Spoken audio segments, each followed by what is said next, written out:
Saudara cermati slide yang saya tayangkan ini, dan bagi saudara yang bisa memberikan komentar, silakan memberikan komentar ya.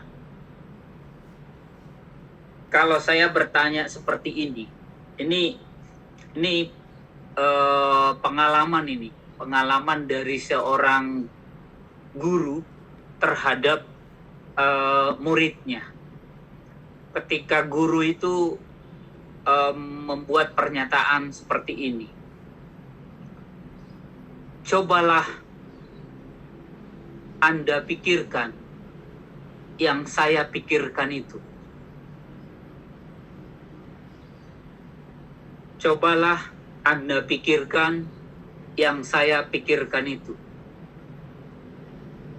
Kira-kira apa respon saudara? Cobalah Anda pikirkan yang saya pikirkan itu. Apa komentar saudara mendengar pernyataan itu? Bingung mungkin, Pak. Bingung ya? Ya. ICT gimana? Bingung atau gimana? Bingung, Pak. Bingung. Ukasyah? Bingung, Pak. Bingung ya? Mungkin yang tidak bingung Mbak Vidya ini. Bingung, Pak. Bingung juga. Oke. Pernyataannya saya ganti begini. Cobalah Anda tuliskan yang saya pikirkan itu.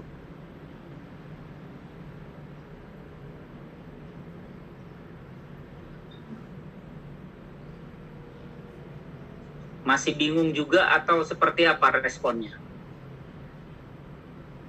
Cobalah Anda tuliskan yang saya pikirkan itu.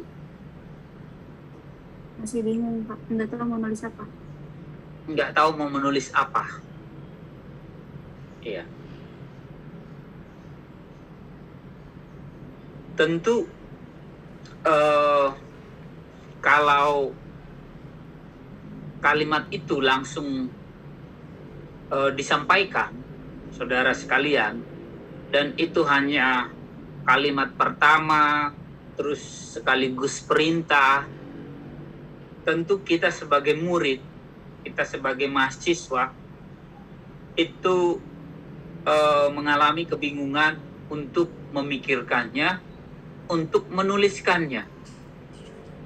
Akan tetapi, kalau kita sudah berdiskusi panjang lebar, ya, sudah kita bicarakan banyak hal, termasuk misalnya sistematika tulisan, ya, dari pendahuluan sampai kesimpulan, ya, bahkan outline-nya sudah lengkap. Kemudian guru kita tadi ataupun profesor kita tadi membuat pernyataan seperti itu, cobalah Anda tuliskan yang saya pikirkan itu. Ya, mungkin kita sudah lebih nyambung. Artinya apa? Ini menulis nih, gitu. Tapi kalau dari awal dinyatakan, cobalah Anda pikirkan yang saya pikirkan itu. Wah, bingung, sangat bingung. Saya juga bingung, gitu. Mendengar pernyataan itu pun saya baru pertama kali dengar, gitu. Apalagi disampaikan lagi, cobalah saudara Anda tuliskan apa yang saya pikirkan itu. Wah, belum ada diskusi, belum ada pembicaraan, sudah harus menulis seperti itu. Tapi kalau sudah berproses di tahap ketiga tadi, kita sudah berdiskusi panjang lebar, bahkan sistematikanya, outline-nya sudah kita bahas dengan tuntas, maka kalaupun sang profesor menyatakan seperti itu, tentu kita sudah mulai bisa apa? Kita sudah mulai bisa bergerak, dalam arti mulai proses menulis. Apalagi ketika sang profesor atau guru kita kita menyatakan seperti ini. Cobalah Anda tuliskan hasil diskusi kita ini. Nah, itu akan lebih spesifik, lebih jelas lagi. Seperti itu. Baik, saudara sekalian, itu sebagai pengantar, saudara sekalian, bagaimana menulis itu adalah tentu merupakan perjuangan yang luar biasa, karena memindahkan dari pikiran seseorang terhadap sebuah tulisan yang bagaimana yang juga harus dimengerti begitu. Wah, kalau hanya menulis ya bisa saja gitu. Tapi kalau orang lain tidak mengerti, ya kebingungan juga seperti itu. Itulah dasarnya saudara sekalian. Itulah dasar mengapa ilmuwan itu harus menulis. Saudara bisa membayangkan, ya, saudara membayangkan bagaimana kita mengetahui seseorang itu ilmuwan. Nah, kita bisa mengetahui bahwa seseorang itu punya gagasan, punya pemikiran yang cemerlang. Tentu dia harus apa? Harus berkomunikasi. Ya, berkomunikasinya lewat apa? Itu, ya. Salah satu diantaranya lewat seminar-seminar, ya, menjadi pembicara di mana-mana seperti itu.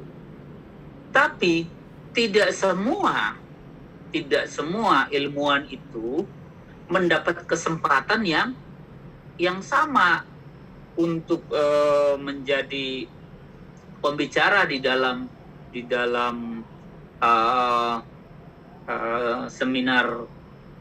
seminar seperti itu, atau menjadi narasumber di berbagai media seperti itu. Oleh karena itu apa? Salah satu media komunikasi dari ilmuwan itu, saudara sekalian, adalah apa? Melalui tulisannya. Nah, itulah materi saudara di minggu lalu, ya.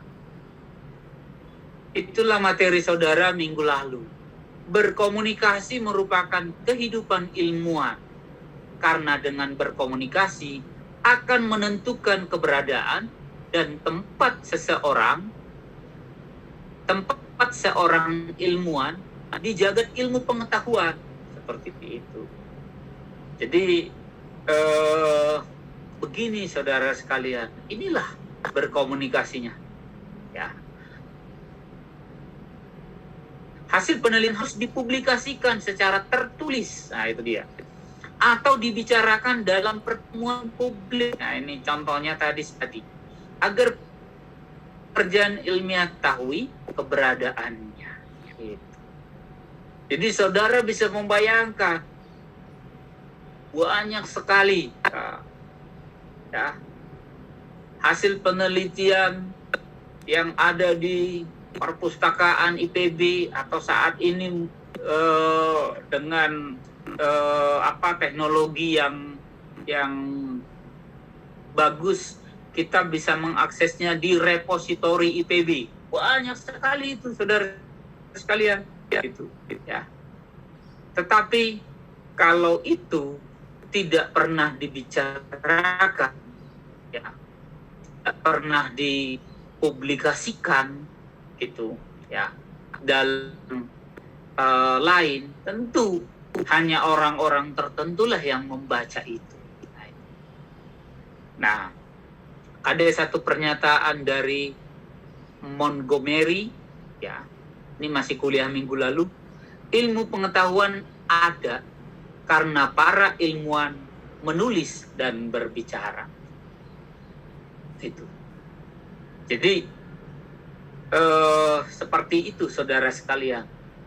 Apalagi sekarang ini dengan mudah kita bisa mengakses karya-karya terbaru. Nanti dalam materi berikutnya akan kami sampaikan di SKPM itu, atau mungkin sudah di kuliah sebelumnya, ada tradisi menulis studi pustaka, ya, studi pustaka. Dan dalam menulis studi pustaka sangat kita harapkan karya yang dirujuk itu, yang diringkas itu, yang dikutip itu adalah karya 10 tahun terakhir. Supaya apa? Supaya update seperti itu. Tapi tentu saja karya yang puluhan tahun itu bukan berarti tidak penting. Karena dengan begitu kita bisa mengetahui perkembangan perkembangan kajian topik kita itu. Begitu saudara sekalian, sebagai pengantar, karena tujuan menulis itu ya mendokumentasikan, mengkomunikasikan kegiatan dan temuan kepada orang lain, membantu ilmuwan meningkatkan kolaborasi dan akses yang lebih mudah ke pengetahuan lintas disiplin, membantu berkomunikasi lebih baik dengan peneliti lain dan juga publik yang mendanai proyek penelitian. Namun menulis, ilmiah atau bukan pekerjaan yang mudah.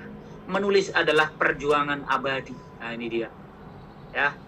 Perjuangan abadi. Karena tidak mudah membuat orang memahami pemikiran kita. Ya. Karena apa? Yang pemikiran kita ini ya kita pindahkan ke sebuah tulisan, tapi yang juga harus dimengerti orang lain, ya. Karena tidak mudah membuat orang memahami pemikiran kita. Itu saudara sekalian sebagai pengantar. Nah, berikut ini masih pengantar ini. Mengapa ilmuwan harus menulis? Kalau sepintas saya perhatikan materi kuliah minggu lalu, sebenarnya sebagian dari isi slide ini sudah disampaikan juga. Setidaknya tentang sistematika tulisan. Ya. Kalau saya perhatikan secara umum sama, ya, ada pendahuluan, ada metodenya, ada hasil, ada diskusi, ya. Tapi pada sebagian sistematika ada diskusi dan implikasi. Tapi ada juga yang menyatakan, wah ini kesimpulan ini ya ada yang membagi-bagi ini lagi menjadi kesimpulan, sarannya juga dibagi dua, saran akademik dan saran kebijakan. Nah, itu biasanya hubungannya dengan implikasi seperti itu. Baik, namun pada kali ini akan lebih disampaikan lagi mengenai struktur tulisan ilmiah. Kalau kita perhatikan, struktur tulisan ilmiah itu secara umum seperti bentuk jam pasir. Nah, ini dia, ya. Lebar jam pasir mencerminkan tujuan setiap bagian. Nah, ini kalau kita melihat ini nih, ya. Tulisan ilmiah didahului oleh penjelasan tentang konsep yang luas, ke metode dan hasil yang spesifik. Akhirnya hasil yang spesifik itu menghasilkan pengetahuan atau konsep baru yang luas. Nah, ini dia. Kalau kita perhatikan, mulai dari konsep yang luas, ya, apa yang kita ketahui, apa yang tidak kita ketahui, bagaimana dan mengapa, ya, kita mengisi kesenjangan itu. Ya, tentu kita pun, dan bagaimana kita melakukannya sampai kita dapatkan hasilnya, ya, dan kita juga bisa uh, diskusi dan implikasinya seperti apa di masa yang mendatang, seperti itu ya. Jadi ini saudara sekalian strukturnya. Nah, ini kalau di dalam menulis studi pustaka pun kita akan begitu, kita akan buka lebar dulu. Nah, namun kalau di dalam penelitian, kita akan spesifik membahas masalah apa gitu ya. Nah, termasuk kalau dalam konteks ini dengan metode apa. Nah, dengan metode yang kita lakukan ini, kita mendapatkan hasil apa dan selanjutnya, seperti itu. Ini saya perhatikan di slide kuliah sebelumnya juga sudah disampaikan, tetapi kata kuncinya adalah ada di kalimat yang ketiga ini. Tulisan ilmiah didahului oleh penjelasan tentang konsep yang luas, ke metode dan hasil yang spesifik. Akhirnya hasil yang spesifik itu menghasilkan pengetahuan atau konsep yang baru, ya, konsep baru yang luas. Nah, itu ya, konsep baru yang luas, seperti itu, ya. Jadi inilah struktur tulisan ilmiah. Jadi kalau di dalam praktikum saudara sudah membaca setidaknya 4 tulisan ya, 4 tulisan, 3 tulisan dibahas 2 minggu berturut-turut dari bidang keilmuan di SKPM ya, keilmuan komunikasi, keilmuan kependudukan agraria dan ekologi politik, kemudian keilmuan sosiologi dan pengembangan masyarakat. Itu 3 karya itu mencakup 3 artikel itu mencakup 3 keilmuan di SKPM, seperti itu. Nah, kalau saudara perhatikan nanti itu, terlepas nanti apa tugas praktikum untuk besok, sudah ada apa belum ya untuk tugas praktikum besok? Ya, terlepas dari apa tugas untuk besok, saudara sebagai latihan saudara sangat bagus kalau 3 artikel itu yang sudah dibahas berdasarkan 8 unsur, kemudian konteks of discovery, konteks of justification-nya, seperti itu. Saudara bisa gunakan juga itu 3 artikel itu. Kalau saudara analisis dengan struktur tulisan ilmiah ini, kira-kira sudah mencerminkan atau tidak? Nah, itu bisa juga sebagai proses belajar, gitu ya. Baik, kita lanjutkan saudara sekalian. Nah, ciri format tulisan ilmiah. Nah, selain struktur, maka kita ingat lagi, ciri gaya tulisan ilmiah yang baik adalah, ini dari Pragya 2021. Yang pertama, jelas dan efektif. Ide pemikiran harus disajikan dengan jelas dan logis. Nah, ini kan sudah disampaikan berkali-kali di dalam ciri-ciri tulisan ilmiah ya. Disusun berdasarkan fakta empiris, objektif. Nah, ini juga ada nanti di sini nih. Yang kedua, sederhana. Bahasanya tidak rumit, langsung kepada ide. Yang ketiga, ditulis secara objektif, tidak melibatkan aspek pribadi atau personal. Jadi harus berdasarkan fakta empiris. Empirisnya seperti itu. Jadi jangan bawa aspek pribadi atau personalnya dulu, seperti itu. Kemudian ringkas, hindari pengulangan kata atau kalimat. Tentu bahasa lisan dengan bahasa tulisan itu harus berbeda. Kemudian yang kelimanya ini, eggingnya ini, pemilihan kata, ya. Kalimat yang tepat untuk menyatakan ketidakpastian atau keraguan. Ini harus jelas ini. Dan menyampaikan dengan kesopanan atau ketidaklangsungan. Nah, ya. Ini pemilihan kata itu. Prinsipnya adalah pemilihan kata. Dan yang keenam adalah presisi. Nah, data disajikan dalam grafik atau tabel dengan benar. Nah, sampai nanti di mata kuliah ini kita juga akan menyampaikan ini dalam satu pertemuan penyajian data dan informasi. Ada kita nanti materi itu. Ya.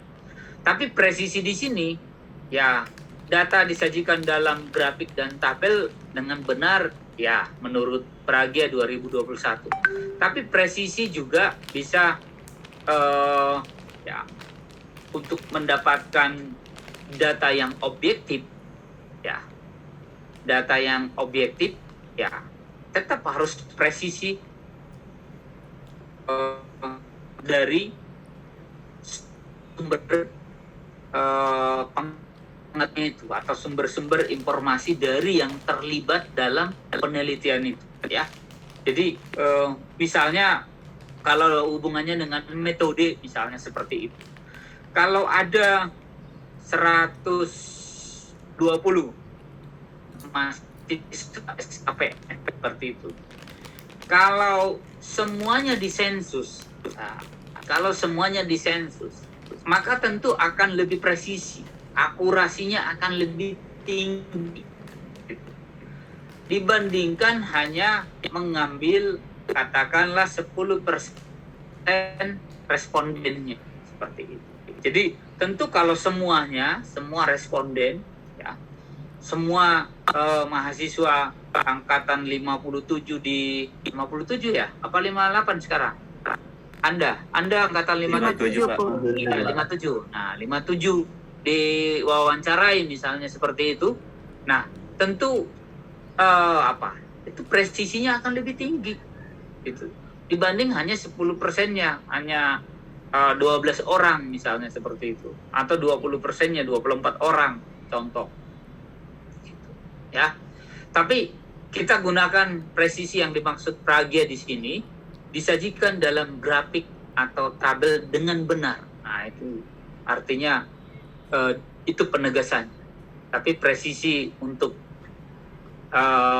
metode juga bisa digunakan. Baik, saudara sekalian, ini slide ini tadi sudah sempat saya tayangkan secara singkat. Dalam proses menulis ilmiah ini, setelah kita ingat kembali struktur dan gaya tulisan ilmiah, kemudian bagaimana mewujudkannya, nah ini ada beberapa langkah dalam proses menulis ilmiah. Dan sebagian nanti akan kita bahas hari ini. Pertama adalah menentukan topik tulisan ilmiah. Topiknya apa dulu? Ya.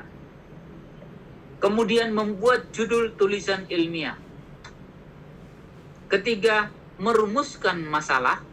Keempat, menyusun outline tulisan. Kelima, menyusun tinjauan pustaka.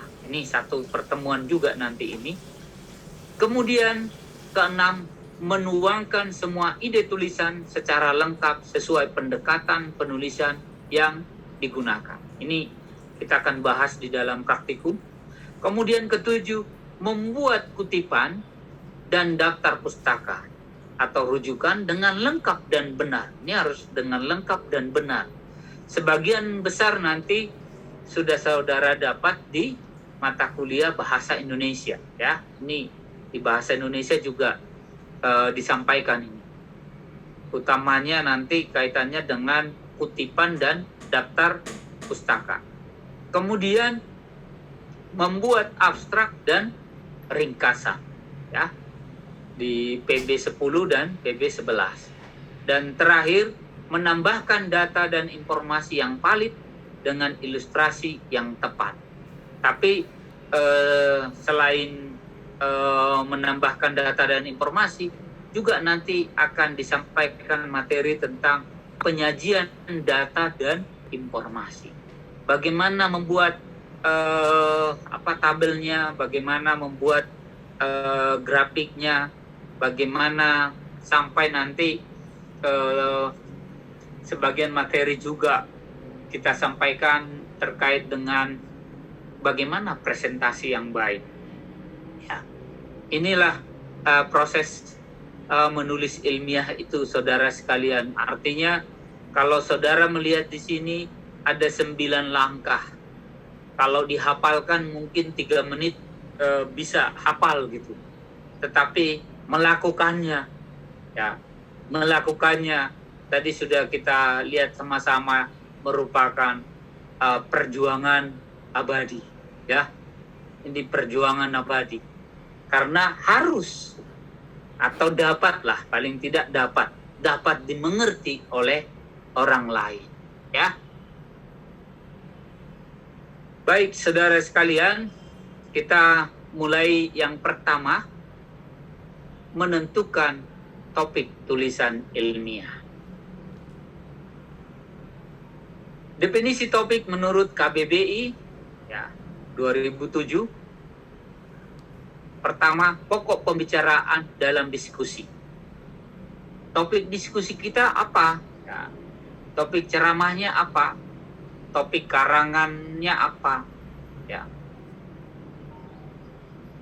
Tentu ini menjadi bahan diskusi, bahan ceramah, bahan karangan, seperti itu. Yang kedua, topik adalah hal yang menarik perhatian umum pada waktu akhir-akhir ini. Ya. Topiknya up to date atau tidak? Ya. Topiknya kekinian atau tidak? Ya. Jadi itulah topik itu. Ya. Sehingga dia juga menjadi bahan pembicaraan. Nah, topik atau pokok tulisan atau pokok penelitian harus terlebih dahulu ditentukan.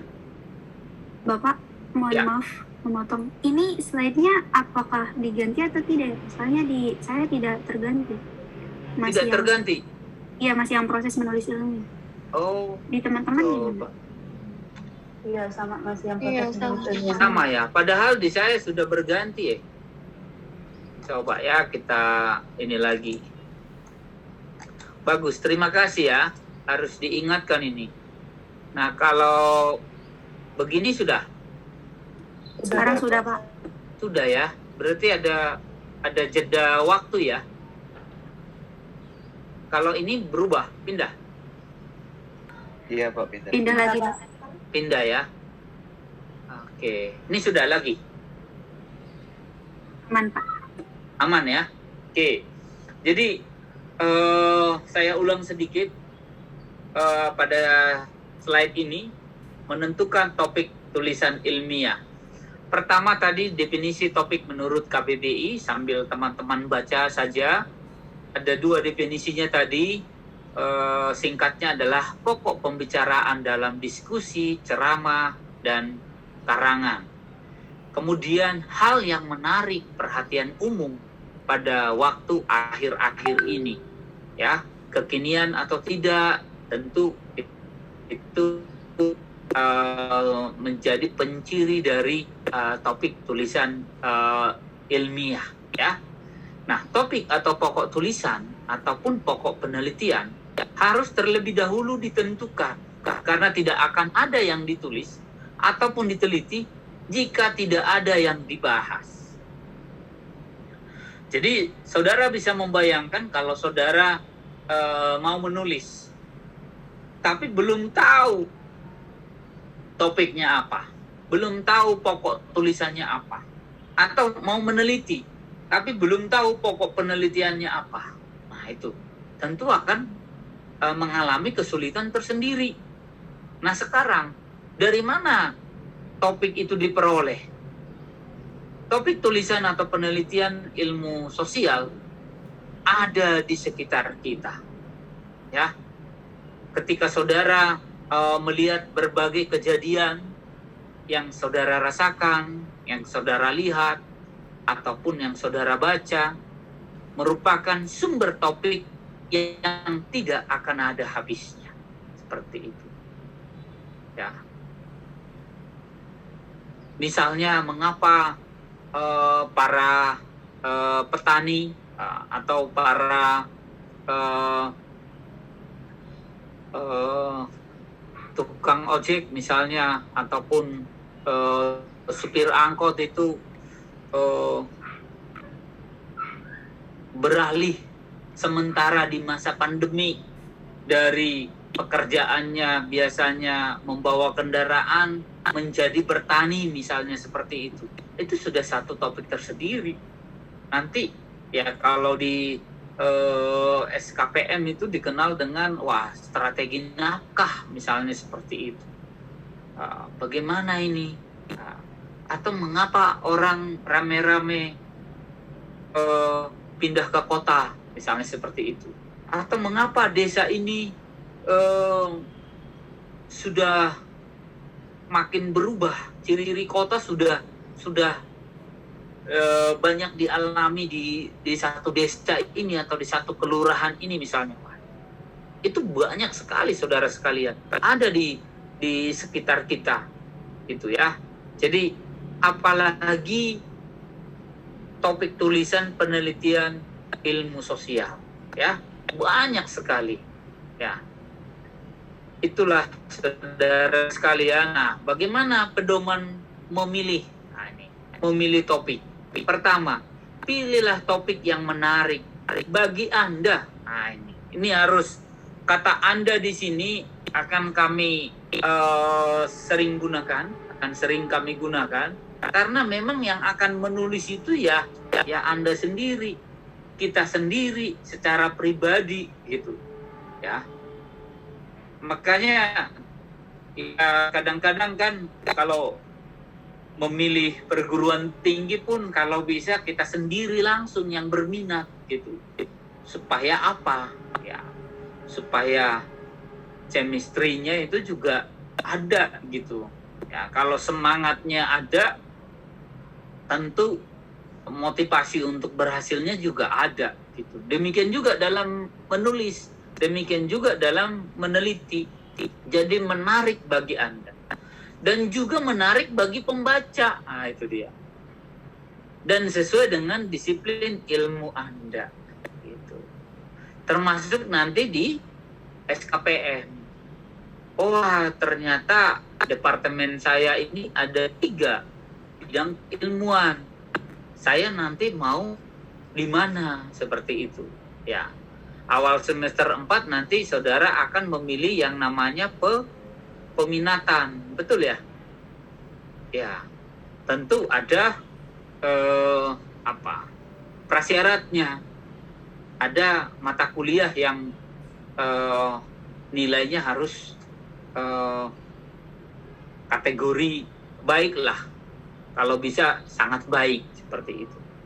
Nah, kemudian yang kedua, dapatkan berbagai ide dengan cara browsing, ya, di dunia maya atau mencari topik umum dalam ensiklopedia, ya, tulisan ilmiah, berita terkini, dan banyak lagi, ya. Kemudian batasi cakupan sesuai kemampuan Anda. Dengan cara bagaimana? Hindari memilih topik yang terlalu luas atau terlalu sempit. Terlalu luas juga tidak bagus, terlalu sempit juga tidak bagus. Ya. Terlalu khusus, terlalu baru, atau terbatas peminatnya. Ini juga ini ada hubungannya nanti. Terbatas peminatnya. Contoh, di SKPM tadi seperti yang mungkin sudah disinggung di kuliah sebelumnya, mahasiswa akan membuat studi pustaka. Nah, studi pustaka itu termasuk mungkin nanti di tugas akhir saudara juga akan membuat studi pustaka mini, ya. Kita lihatlah nanti penugasannya seperti apa. Tapi kita bicara studi pustaka belum untuk tugas akhir dulu, tapi untuk mata kuliah di SKPM misalnya seperti itu. itu ada ketentuannya, minimal 12 artikel tentang itu, tentang topik kita itu. Nah, kalau terlalu baru atau terlalu khusus atau terlalu sempit gitu, kita mungkin nggak akan dapat membuat studi pustaka tentang topik kita itu. Karena apa? Peminatnya terbatas, belum ada publikasi terkait dengan itu. Nah, itu ya. Nah, kalau terlalu luas, tentu dalam meneliti, misalnya Anda meneliti dampak COVID-19 di pedesaan Indonesia, gitu, atau di Indonesia, itu kan luas. Boleh saja Anda meneliti seperti itu, cuma nanti mungkin dalam kapasitas saudara mungkin nanti sudah sebagai pimpinan lembaga LIPI misalnya seperti itu, ya bolehlah riset saudara tentang itu, atau dampak pandemi terhadap kemajuan pertanian di Indonesia. Kalau Anda di Litbang Departemen Pertanian, sangat wajar itu. Jadi yang terlalu luas juga ini gitu, ya, terlalu sempit juga, terlalu khusus, terlalu baru, atau terbatas peminatnya, itu juga harus kita hindari. Kemudian setelah kita batasi ini, ya, persempit cakupan topik dengan memfokuskan pada jangka waktu tertentu, wilayah lebih terbatas, kelompok tertentu, kejadian khusus atau individu tertentu. Dan berikutnya adalah perhatikan kesesuaian dengan etika penelitian. Nah, ini penting ini. Ini sudah disampaikan terkait dengan etika penelitian minggu lalu ya oleh Prof. Puji, seperti itu. Nah, bagian yang ini saudara sekalian, termasuk pedoman memilih topik ini, kita akan latihkan nanti di dalam apa? Di dalam cara membatasi topik di sini, ya. Nanti akan kami bahas itu.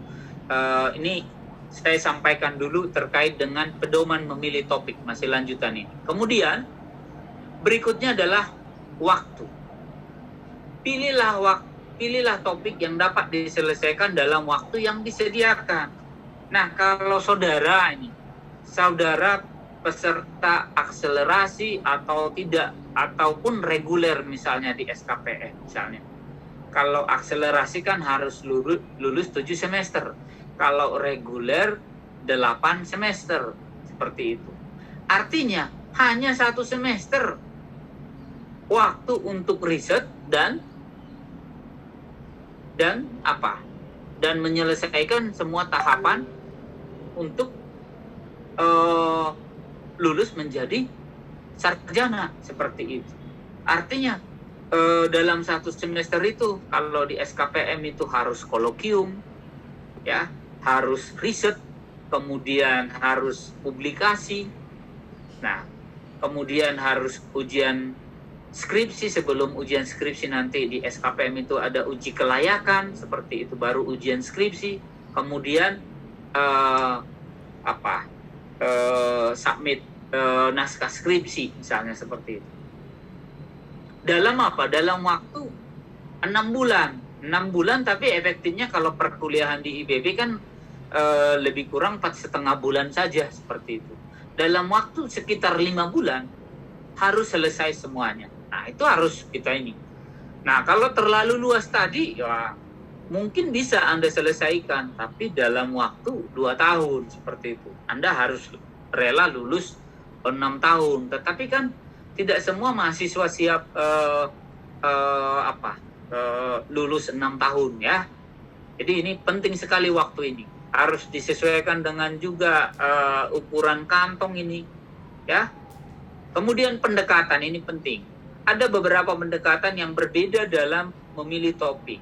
Anda dapat menganalisis atau menjelaskan sesuatu, mendeskripsikan suatu kejadian atau perkembangan berargumentasi pro atau kontra, kemudian menceritakan sesuatu dengan humor atau serius. Nah, ini pendekatannya seperti apa nih ya, dalam memilih topik ya, dalam menganalisis, menjelaskan sesuatu. Jadi bisa saja gitu Anda buat debat antara apa misalnya yang setuju perkebunan dan yang menolak perkebunan seperti itu. Jadi boleh saja atau secara historis ya menganalisisnya, mendeskripsikan suatu kejadian atau perkembangan ya boleh. Nanti masih bisa kita bahas lagi nih. Kemudian aspek. Hampir semua topik dapat dikaji dari berbagai aspek. Ingat kalau di sosiologi dulu realitas sosial multidimensional, ya kan? Sebenarnya satu topik saja bisa dikaji dalam berbagai aspek. Misalnya gitu. Atau satu topik di SKPM tapi dilihat dari 3 bidang keilmuan di SKPM. Bidang keilmuan komunikasi, bidang keilmuan kependudukan, bidang keilmuan sosiologi, seperti itu. Bisa gitu. Nah, tentukan dari awal aspek apa yang akan Anda tulis dari topik yang dipilih. Wah, saya mau strategi nafkahnya. Saya mau tentang migrasinya. Sama-sama dampak pandemi yang mau dilihat gitu. Tapi yang satu mau melihat strategi nafkahnya, yang satu melihat migrasinya, yang satu mau melihat pola komunikasinya, gitu. Jadi bisa tiga bidang keilmuan gitu. Tapi kita mau memilih yang mana gitu. Nah, itu saudara sekalian, ya. Setiap aspek memerlukan informasi yang berbeda gitu. Kalau tadi saudara di migrasi, maka spesifik terkait dengan itu. Kalau saudara misalnya terkait dengan perubahan pola komunikasi, nah itu. Kalau aspeknya mau dilihat terkait dengan strategi nafkahnya, misalnya seperti itu, akan berbeda. Demikian juga misalnya kalau mau melihat perubahan iklim dan sebagainya, ya tentu akan memerlukan informasi yang berbeda. Meskipun topik besarnya sama gitu ya. Kemudian kejelasan. Anda harus jelas dengan topik yang Anda kaji. Nah, ini. Jadi harus jelas ini mau mengkaji yang mana seperti itu. Nah, mungkin akan lebih mudah kalau kita lihat nanti contoh-contohnya. Nah, cara membatasi topik ini kita akan melihat ini. Tetapkan topik dalam kedudukan sentral. Ya, ini nanti akan kami buatkan ininya contohnya. Ajukan pertanyaan apakah topik itu dapat diperinci lagi. Tetapkan perincian yang akan dipilih. Ajukan pertanyaan apakah sektor tadi perlu dirinci lagi dan seterusnya. Saya lompat saja ke sini ke slide yang ini meskipun ini lama, slide lama kami, tapi dengan begini mudah mahasiswa memahaminya. Nah, di sini ada pemilu 2004. Inilah sudah posisi sentral dia. Nah, kalau dikatakan tadi ajukan pertanyaan apakah topik itu dapat diperinci lagi, ini nomor 1 tadi sudah. Nomor 2. Nah, inilah nomor 2. Kalau kita mau membicarakan pemilu 2004, kita bisa membicarakan tentang syarat peserta, pendaftaran pemilih, kemudian kita membicarakan tentang KPU. Nah, kemudian nomor 3 tadi dia bilang tetapkan apa? Tetapkan perincian yang akan dipilih. Nah, ternyata dia mau meneliti yang ini, KPU. Gitu. Kalau yang dipilihnya tadinya ini, ya inilah yang diperinci. Pendaftaran pemilih lah yang diperinci. Kalau tadinya yang dipilih adalah syarat peserta, maka inilah yang diperinci. Nah, ini kan sudah ditetapkan nomor 3 nih. Nah, nomor 3, nomor 4, ajukan pertanyaan untuk ajukan pertanyaan atau sektor tadi perlu dirinci lagi. Nah, inilah dia itu.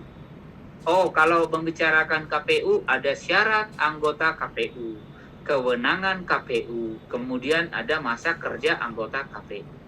Ternyata setelah diperinci 3 ini, yang bersangkutan mau meneliti tentang ini. Gitu. Nah, kalau ini diperinci lagi, maka ada 2, KPU pusat dan KPU daerah. Nah, kalau ini adalah topik, gitu, pemilu 2004 adalah topik, kira-kira, nah ini, kalau tadi ada tahapan membuat tulisan itu adalah menentukan topik tulisan, yang kedua adalah membuat judul tulisan, kira-kira apa judul tulisan untuk ini?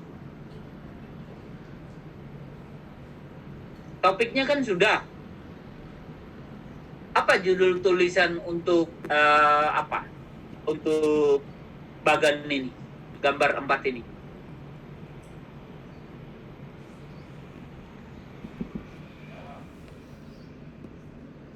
Kira-kira apa? Ada yang mau usul? Boleh Pak, coba. Boleh, silakan Mas Hafiz. Kewenangan KPU di tingkat daerah. Ada yang mau melengkapi? Saya boleh Pak. Boleh, silakan. Ardila Mita. Pengaruh kewenangan KPU daerah terhadap pelaksanaan pemilu 2004. Oke, ada yang lain? Nih, ide baru ini. Menggunakan kata pengaruh.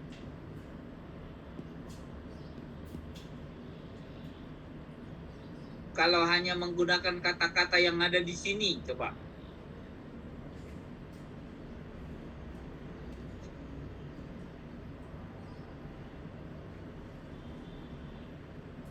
Saya mau Pak coba. Boleh, silakan Cynthia. Kewenangan KPU daerah dalam pemilu 2004. Oke, itulah salah satu contoh kalau hanya menggunakan kata-kata yang ada di sini, gitu ya. Kewenangan KPU daerah pada pemilu 2004. Nah, itu kalau menggunakan ini. Tapi Ardila Mita tadi ya bisa saja gitu. Wah, pengaruh ini, ya ini sudah ada pemikiran-pemikiran lain lagi nih, seperti itu, ya. Boleh nanti, pengaruh kewenangan KPU daerah terhadap tingkat partisipasi masyarakat pada pemilu 2004. Nah, bisa saja yang lain-lain lagi gitu.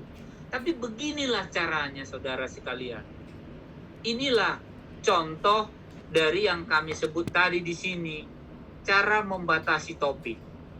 Tetapkan topik dalam kedudukan sentral, ajukan pertanyaan apakah topik itu dapat diperinci lagi, lalu setelah diperinci, tetapkan perincian yang akan dipilih. Nah, itu.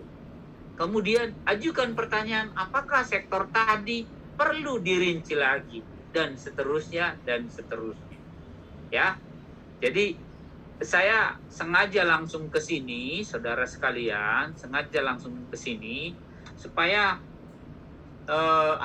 langsung melihat sesuai dengan tahapan tadi, cara menentukan tadi, ya. Kira-kira bisa ya dipahami ini ya. Jadi yang mau diteliti itu adalah inilah, ya. Konteksnya kan pemilu 2000. Nah, jadi ibaratnya fokusnya pada kewenangan KPU daerah, itulah.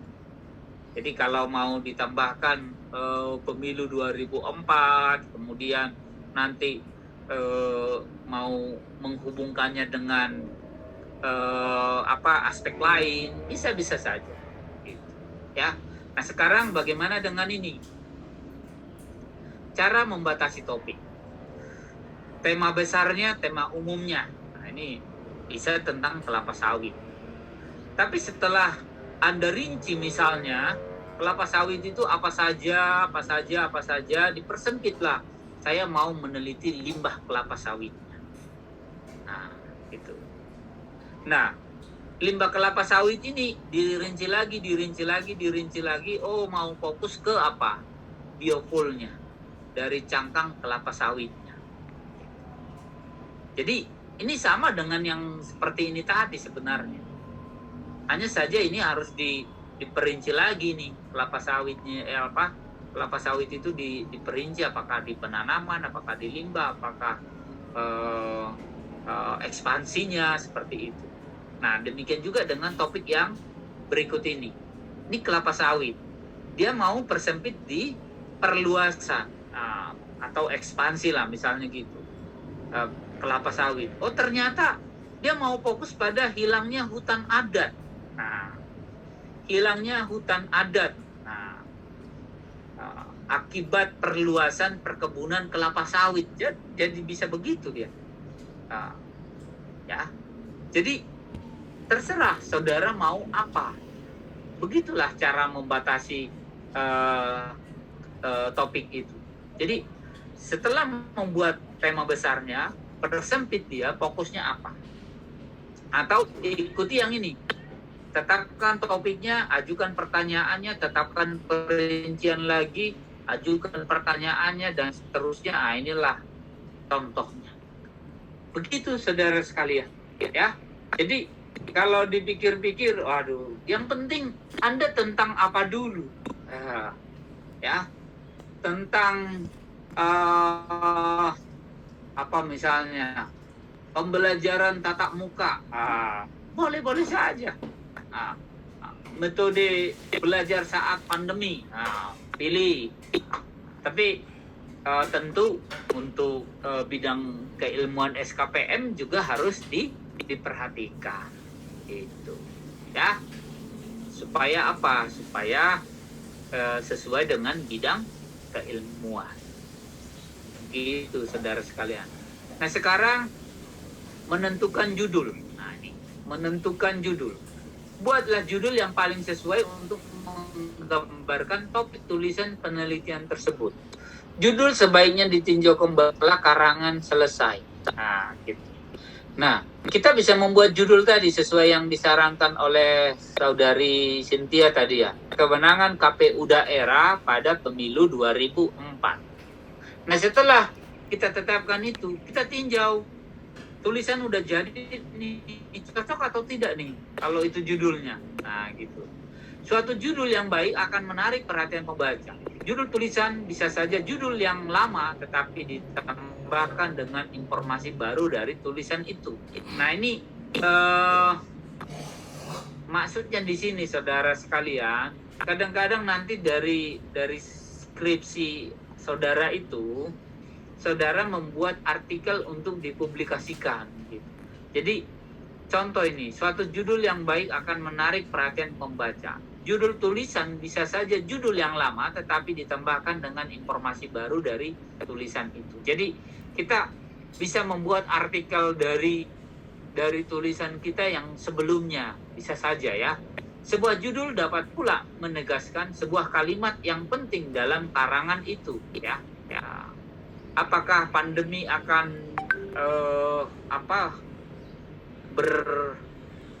berakhir misalnya seperti itu ya. Atau perjalanan panjang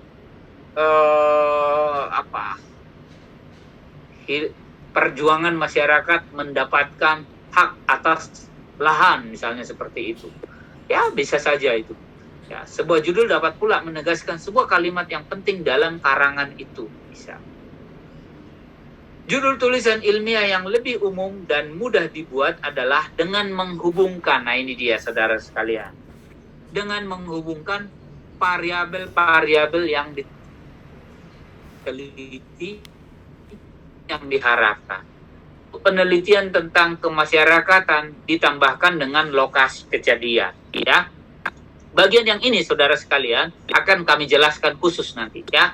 Nih, variabel-variabel ini, tolong saya diingatkan nanti hubungan antar variabel.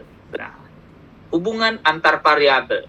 Nah, saya supaya langsung menepati janji, langsung saya sebut saja lah, misalnya, contohnya misalnya hubungan pendidikan petani atau masyarakat dengan apa tingkat kesejahteraannya, misalnya seperti itu. Jadi kan kita sudah membicarakan variabel ini, variabel pendidikan dan variabel, katakanlah variabel pendapatan, seperti itu. Jadi sudah menghubungkan variabel-variabel, bisa ini membuat judul itu bisa begitu, ya. Sudah menghubungkan variabel pendidikan, variabel pendapatan, atau variabel pendidikan dengan kesejahteraan, seperti itu, ya. Itu contoh. Dan untuk ini di sini disebutkan untuk penelitian tentang kemasyarakatan, tentang kita ilmu sosial, ditambahkan dengan lokasi kejadian. Nah, hubungan tingkat pendidikan dengan pendapatan pada masyarakat di desa. Nah, di desa A. Nah, itu. Jadi lazim kalau penelitian tentang kemasyarakatan itu menyebut lokasi, ya. Supaya langsung spesifik, saya harus contohkan langsung di sini. Nah, misalnya ini nih. Ini contoh judul skripsi. Perubahan struktur nafkah dan taraf hidup rumah tangga yang dikepalai perempuan pada masa pandemi COVID-19. Ini belum langsung menyebut ini lokasinya. Biasanya langsung di sini disebutkan di desa mana gitu. Nah, kalau ini oke lah, pasca erupsi Gunung Sinabung, tapi lebih bagus lagi disebut lagi desanya. Ini misalnya tingkat keaktifan dan tingkat keberdayaan perempuan aktivis organisasi di mana, di desa A gitu. Relasi gender dalam rumah tangga, pelaku UMKM, produk olahan hasil pertanian di desa mana. Nah, ini harus disebut ini, ya. Kadang dibuat dalam kurung kasus UMKM di desa A, misalnya seperti itu.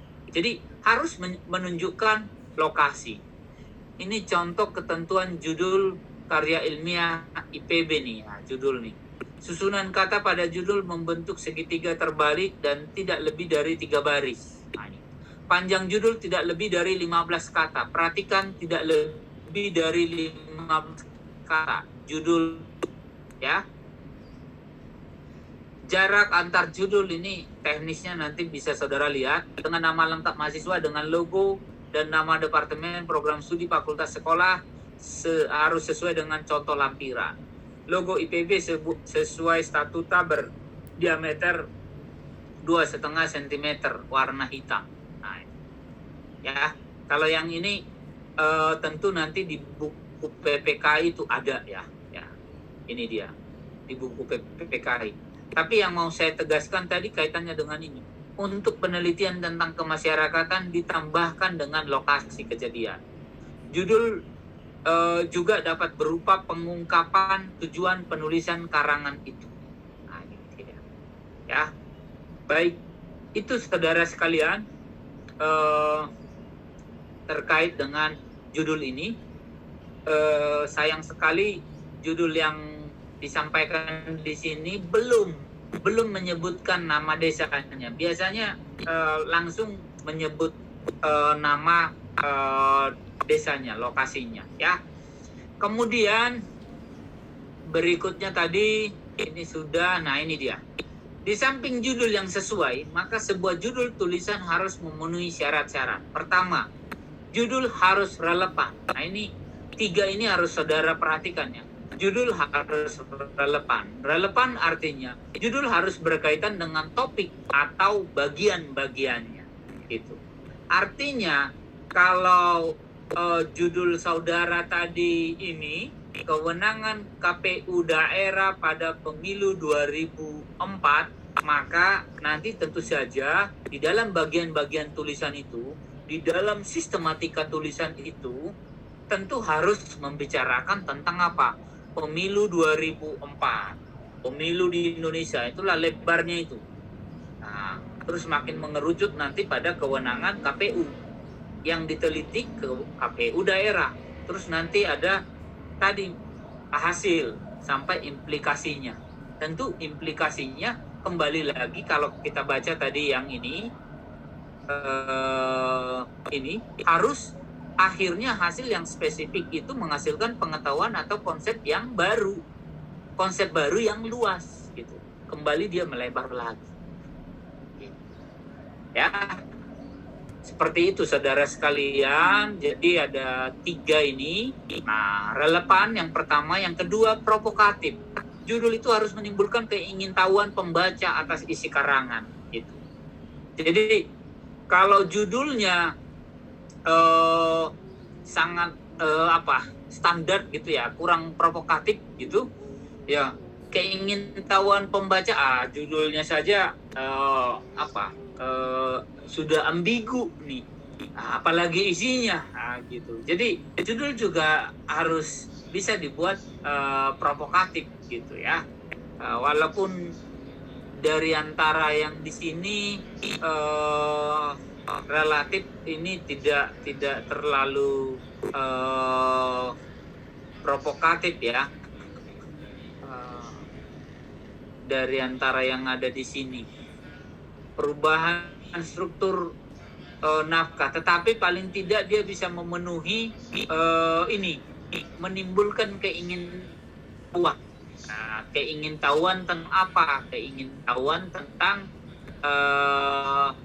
pasca erupsi, tentang strategi nafkah, tentang taraf hidup, tentang pandemi. Oh, ini yang dikepalai perempuan apa nih? Nah, ini mungkin nih provokatif. Seperti apa sih yang dikepalai perempuan gitu? Memang ada rumah tangga yang dikepalai perempuan gitu. Ya, rasa ingin tahu gitu. Ternyata banyak gitu. Kalau saudara dapat mata kuliah sosiologi ya, kalau Anda sudah sosiologi tahun lalu ya, itu sekian rumah tangga petani saja dikepalai oleh perempuan, dikepalai oleh seorang ibu. Itu karena ditinggal meninggal oleh suaminya, atau diceraikan, atau karena proses perceraian dan sebagainya gitu ya. Nah, jadi ini provokatifnya bisa di situ ya. Tapi paling tidak ini dia menimbulkan keingintahuan pembaca.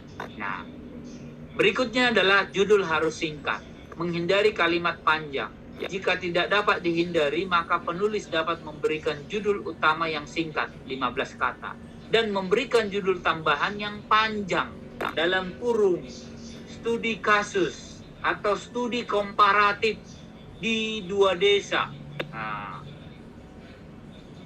di 2 desa perkotaan dan pedesaan misalnya gitu, atau di 2 lokasi misalnya gitu. Jadi bisa ditambahkan anak judulnya ya, anak judulnya. Jadi 15 kata penuhi dulu, baru tambah anak judul, seperti itu ya. Baik, seperti itu. Nah, ini kita berlatih nih, minta berlatih memberi judul tulisan sesuai topik kelapa sawit 1, kelapa sawit 2, sama pemilu 2004. Pemilu 2004 tadi sudah ya oleh Cynthia ya. Sudah tadi ya. Nah, coba kalau kelapa sawit 1 sama kelapa sawit 2 nih, apa kira-kira judulnya nih? Ini kelapa sawit 1 nih tadi nih. Kemudian kelapa sawit 2. Nah, coba kira-kira apa judulnya?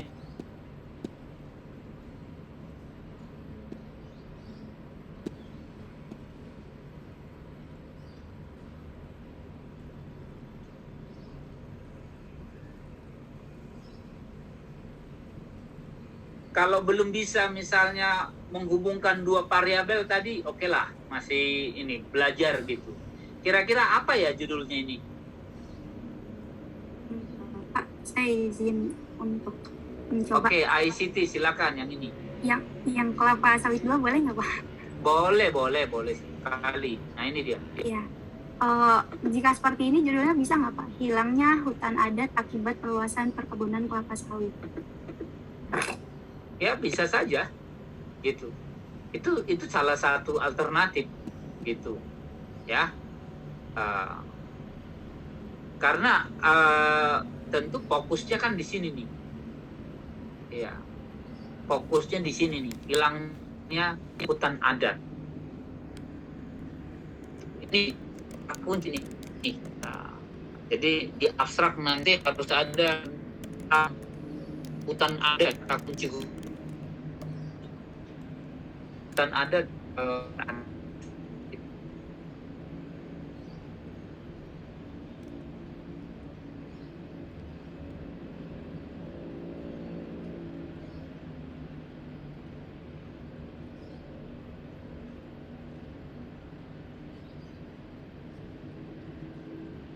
Kalau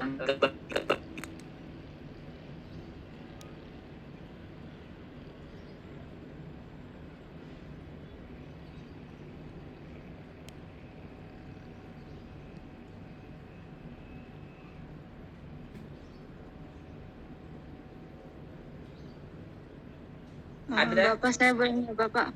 atas nama siapakah? Iya, Pak. Bismillah. Iya, silakan. Ini Bapak, efektivitas penggunaan biofuel cangkang kelapa sawit. Ya gitu nggak, Pak? Tunggu, bentar, Pak. Efektivitas penggunaan biofuel cangkang kelapa sawit akibat limbah. Itu nggak, Pak? Mana ya? Jangan akibat limbah kali ya. Karena memang dia termasuk limbah kelapa sawit, tapi kan dia bisa masih bisa digunakan biofuel cangkang kelapa sawit ini gitu. Jadi apa kira-kira kalau begini nih? Boleh yang lain atau kembali Yusila juga boleh?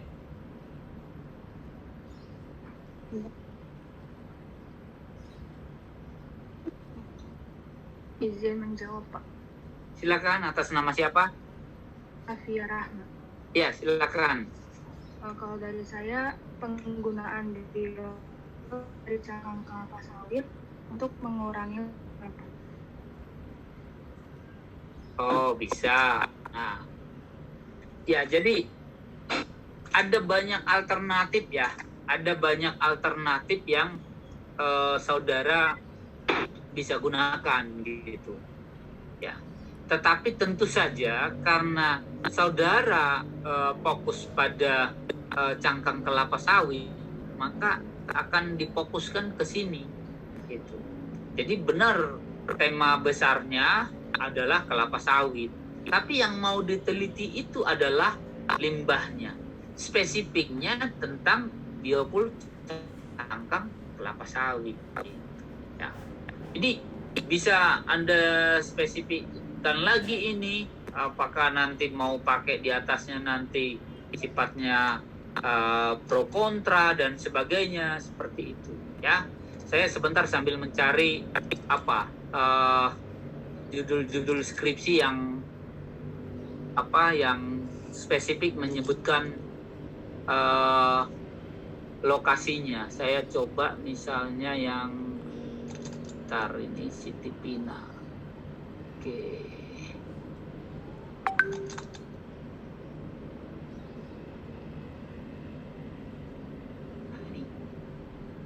Kira-kira itu satu ya, sebentar satu lagi saya coba, ada beberapa ini.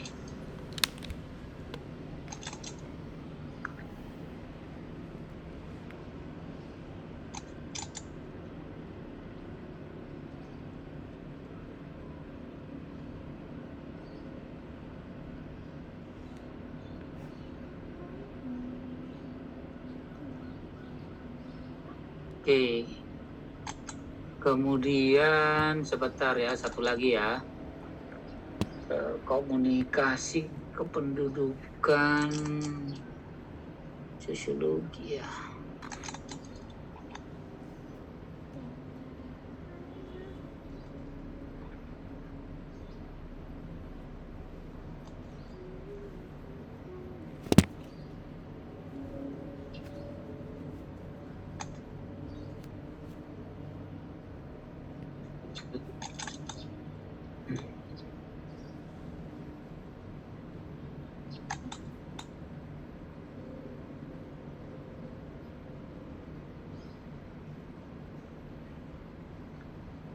Oke, baik saudara sekalian, ini yang saya akan share screen.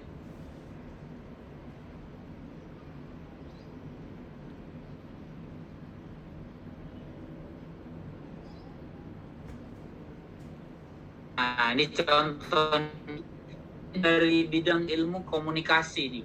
Ini baru ujian minggu lalu, Senin minggu lalu yang bersangkutan ujian ini.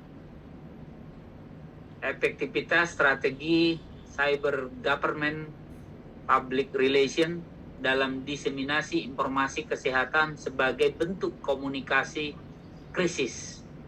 Nah, yang dikatakan tadi itu ini yang harus 15. Ya, 15 kata. Ya. Terus yang dikatakan tadi bisa ditambahkan dalam bentuk kayak anak judul, ditambahkan dalam kurung begini, kasus informasi kesehatan COVID-19 masyarakat Kabupaten Bogor. Sekaligus masyarakat Kabupaten Bogor inilah yang disebut untuk studi kemasyarakatan menyebut lokasi. Gitu. Jadi kalau saudara tanya, Pak, di sini variabelnya mana ini? Nah, ini strategi cyber government PR dalam diseminasi informasi. Nah, ini hubungan antar variabelnya di situ, ya. Ini untuk bidang komunikasi supaya ini. Kalau ini kelihatan nggak? Nggak ya? Kelihatan. Kalau yang ini sekarang Sitipina kelihatan? Iya, Pak. Oh, kelihatan ya?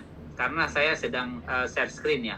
Nah, yang Sitipina ini untuk bidang ilmu kependudukan misalnya.